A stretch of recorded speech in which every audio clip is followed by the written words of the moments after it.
गुरुर्ब्रह्मा गुरुर्विष्णु गुरुर्देवो महेश्वरः गुरु साक्षात् परब्रह्म तस्मै श्री गुरुवे नमः।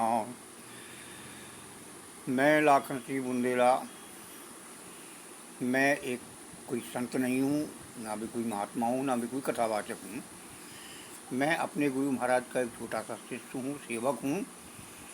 उनके बताए हुए रास्ते पर चलता हूँ। उन्होंने जो हम महामंत्र हमको दिया है, उसके अभ्यास करने से मेरे अंदर इतनी क्षमता है कि मैं आप लोगों को कुछ आपके कल्याणकारी बातें बता सकता हूँ। और वो ये है कि अगर आप अपने जीवन को सफल बनाना है, मुक्ति प्राप्त करना है, अपने आप को पहचानना है, तो हमारे गुरु महाराज श्री सतपाल जी महाराज हैं, जो कि आज के समय के सतगुरु हैं। आप उनके पास जाइए, उनसे याचना करो, निवेदन करो। अगर वो प्रसन्न होकर के अगर आपको ज्ञान दे दिया तो आप विश्वास मानिए, आपका कल्याण हो जाएगा, आपका जीवन सार्थक हो जाएगा। क्योंकि वो ज्ञान वो नहीं देते हैं कि कृष्ण को जपो या राम को जपो या शंकर को जपो या राधा को जपो। वो तो वो नाम देते हैं, वो नाम बताते हैं जो आपके हृदय में है, जिसका आप साक्षात्कार करते हैं। ऐसा नहीं है कि वैसे ही बता दिया बोल दिया, साक्षात्कार करके देते हैं हम। क्योंकि वो नाम जो है विद्या से परे है। 52 अक्षर विद्या माही सामे सतनाम नाही नाही। वो सत्यनाम विद्या में नहीं आता है, वो आदि नाम है, बहुत पुराना नाम है और वो आदि शक्ति है। इसलिए जो है उसको आप जानो, पहचानो। और वो जो है कहा गया है कि जैसे आप राम को मानते हो, कृष्ण को मानते हो, गीता को, रामायण को मानते हो, लेकिन उनके बताए हुए रास्ते को नहीं मानते आप। उनने जो कहा है उसे समझो, बताओ। जैसे कृष्ण ने कहा है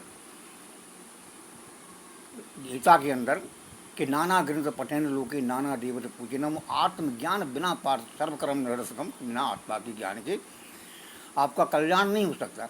आप किसी देवी देवता की पूजा करके शक्ति प्राप्त कर सकते हो, मैं मानता हूँ इस बात को, लेकिन आप मुक्ति प्राप्त नहीं कर सकते, आप मुक्त नहीं हो सकते। क्योंकि कृष्ण भगवान स्पष्ट कह रहे हैं इसी बात को, जो है रामायण के अंदर तुलसीदास जी भी कह रहे हैं कि राम नाम एक अंक है, सब साधन है शून्य, और अंक रहे 10 गुण है, अंक जाए सब सुन।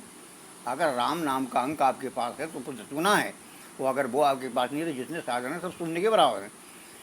और इसी बात को देखिए, भगवान राम ने जब लंका में विजय प्राप्त करके वापस अयोध्या लौटे तो अयोध्या वासियों को बुला करके उन्होंने एक उनको गुप्त मत दिया। उन्होंने कहा है कि और एको गुप्त मत तुम्हें कहें कर जोर, शंकर भजन विमुख नर भगत न पावे मोर। यानी कितना गुप्त मन के हाथ जोड़ कर ये कह रहे, क्यों कि वो अयोध्या वासियों से विशेष प्यार करते थे, उनका कल्याण करने के लिए उन्होंने ये रास्ता चुना है। तो अब इसमें कई लोग कहते हैं कि भगवान राम ने शंकर जी को कहा कि शंकर शंकर भजो। अरे शंकर नहीं भजो, शंकर भजन। और शंकर भजन कौन सा है? शंकर भजन वो है कि जो महामंत्र जो जपत महेशु और काशी मुक्त हेतु उपदेशु, जिस महामंत्र को स्वयं शंकर भगवान ने जपा है और काशी को मुक्ति के लिए उसको दिया है। उसमें उन्होंने जाना कैसे कि रामचरित सस कोट में लिए महेश ये जान। तो कोट नाम संसार में तास में मुक्ति न होए, और आदि नाम जो गुप्त जब बूझे बिरला कोई आदि नाम जो होता है ना।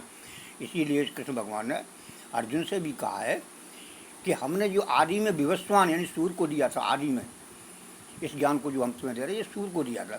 उसी को नाना देव जी भी कहते हैं कि आदि सच, जुगादि सच, होशी भी सच, और कहे नानक होशी भी सच। अभी आदि में है वो सत्य नाम था जो को युगों से चला आ रहा, आज भी है और आगे भी रहेगा। इसलिए उस सत्य नाम को आप जानिए, क्योंकि वो सत्य नाम ऐसी है, वो आपके रामायण और गीता की जितनी चौपाइयाँ और श्लोक है ना, इस पर आपकी समझ में आ जाएंगे। क्यों कि श्री गुरु नखमण ज्योति, श्री गुरु नखमण गण ज्योति, समर्थ दिव्य दृष्टि ही होती, दिव्य दृष्टि। फिर क्या, सूझ ही रामचरित मणि माणक, जो गुप्त विकट जो जही खानक। तो उसको आप पहचानो, उसको आप समझो।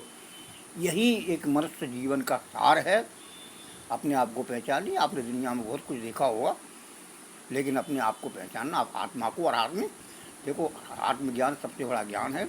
इसको पाने के बाद कोई शेष पकाया नहीं रहता। इसीलिए दत्तात्रेय ने 23 गुरु करे, जब तक न बोले साचा गुरु, जब तक करो 10 पाँचा गुरु। तो ये सब कुछ है भगवान की तरह से आपके सामने सद्गुरु है, समय समय पे आते हैं। हर युग में अवतार हुआ है, हर युग में जो ज्ञान दिया है, बीच में ये लुप्त हो गया था लेकिन फिर उसके बाद चालू किया गया, तो आज भी वो मिल जाए। आप उसको जाइए, पुजारी, आपका कल्याण होगा, आप विश्वास मानिए और बोलो जय श्री सच्चिदानंद।